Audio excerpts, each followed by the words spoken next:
Hi guys, welcome back to my mathematics tutorial. My name is Peter C. Dokwa Jr., your math tutor, and I am an instructor of mathematics at the University of Liberia. In today's lesson, we want to continue from where we stopped in the previous lesson as it relates to finding derivatives of trigonometric functions. So this is question number 10. So question number 10 says we must find the derivative of minus 1 over 64 cos of 8x.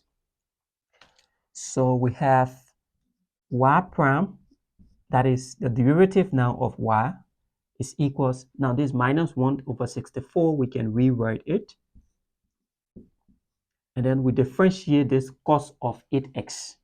So considering cos of x, the derivative of cos of x is equals to negative sine of x. So now this x is representing 8x now. So this becomes negative sine of 8x. So the rule says we must also differentiate the angle of the trig function after differentiating the trig function. So the derivative of 8x is just equal to 8. Now we cannot multiply 8 times 8 because this is an angle and this is not an angle. This is an angle of this trig function. So we send this 8 at the back of this trig function. We have y prime equals minus 8 over 64. So negative times negative is positive, in fact. So sine of 8x.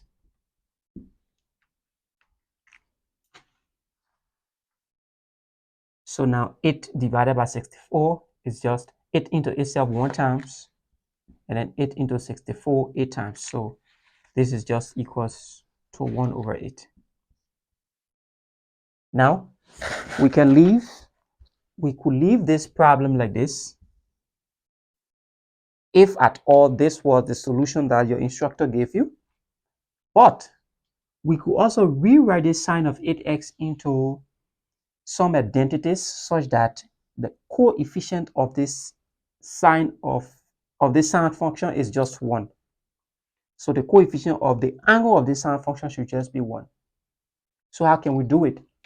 Now from the double angle identity, we know that sine of 2x is equals to 2 sine of x cos of x. So that's the first one. And this was actually derived from the sine of a sum. So we know that sine of x plus y is equals to sine of x cos of y plus sine of y cos of x.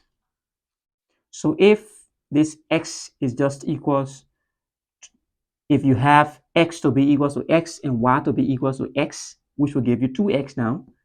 So if you have x plus x, which will now give you this 2x, we will have sine of x cos of x plus sine of x cos of x. So sine of x cos of x is being added twice, so we can just add the coefficient 1 plus 1. So sine of 2x now equals to 2 sine of x cos of x. So this is exactly how we got this. Now, what if we want to arrive at this 8x? So we know that 8x, we know that sine of 4x plus 4x give us 8x. So we can use the identity. So it's sine of 4x cos of 4x plus the same thing, sine of 4x cos of 4x. So now sine of 8x will now be 2 sine of 4x cos of 4x.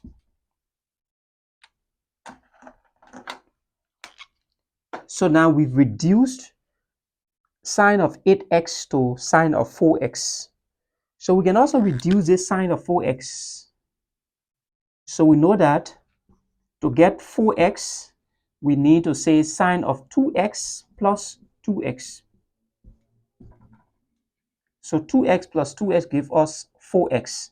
So we're going to expand. So it's sine of 2x cos of 2x plus sine of 2x cos of 2x. So this will now give us sine of 4x to be 2 sine of 2x cos of 2x.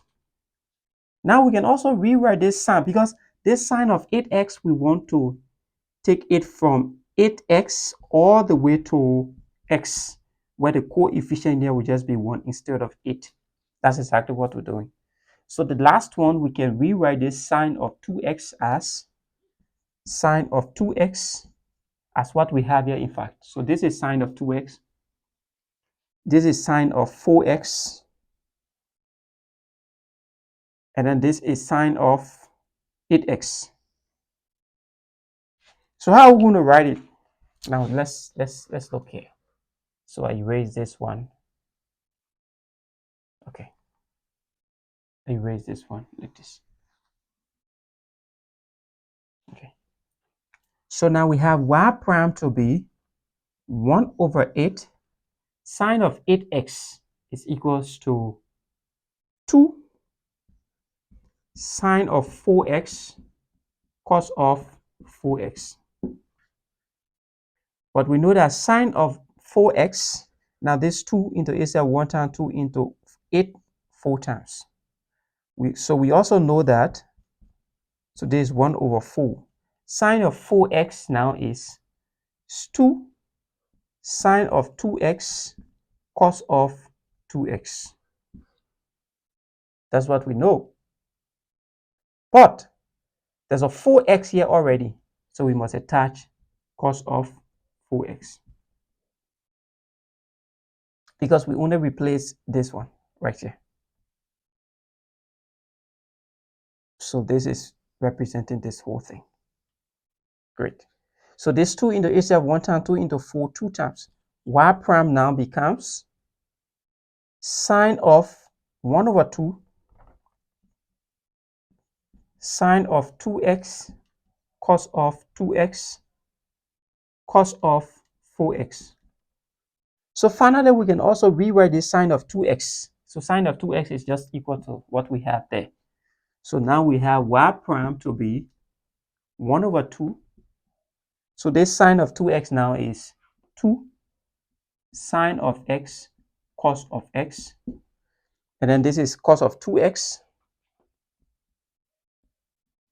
And then this is cos of 4x.